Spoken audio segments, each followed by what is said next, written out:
လူခွင့်ရင်းနဲ့ပတ်သက်ပြီးတော့ဆရာဝန်ကဘာလုပ်ပေးနိုင်မလဲဆိုတော့စိတ်ကူတာပဲလုပ်ပေးနိုင်မှာပေါ့ခင်ဗျာနော်ဆရာဝန်ဆိုတော့လူခွင့်ရင်းမှာလူသားတိုင်းစိတ်ကူတာခွင့်ခံပိုင်ခွင့်ရှိတယ်လို့ပြောတယ်နော်ပတိပတိပစ္စယောတိသန္နာဓိပတိသန္နာတံမြုပ်တာနဲ့ဓမ္မနံ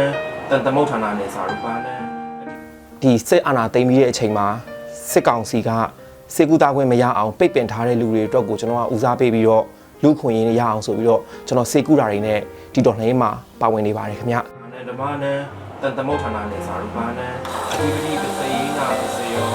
ဝိရိယာအဓိပတိဝိရိယတော့ကျွန်တော်အမျိုးလုပ်ပေးနေနေပဲစစ်တပ်ကကျွန်တော်တရင်အနှံ့ခံပြီးတော့အိမ်ကိုလာဖမ်းတယ်စစ်ကားလေးစီးနဲ့တူတူလာဖမ်းတယ်အဲ့ချိန်မှာကျွန်တော်ကန်ကောင်းလို့လွတ်လာတယ်အနာကြီးယောဂါကုသရာတွင်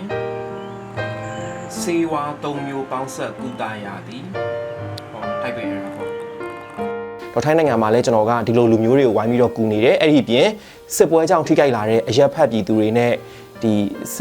စစ်ပရိပခါကြောင့်မို့လို့ထိခိုက်ခဲ့တဲ့ကလေးတငယ်ကိုဝန်စားအမျိုးသမီးတက်ကြီးရွယ်အိုပေါ့စစ်ကြောင့်ထိခိုက်ခဲ့တဲ့လူတွေကိုကျွန်တော်တက်ဆွမ်းတဲ့ပညာနဲ့စိတ်ကူပေးပြီးတော့သူတို့လူခွင့်ရေးရအောင်လုပ်နေပါတယ်ခင်ဗျ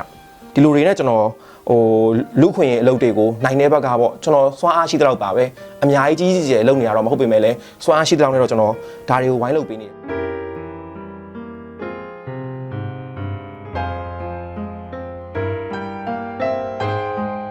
တော်လှန်ရေးကြာလေစစ်တပ်က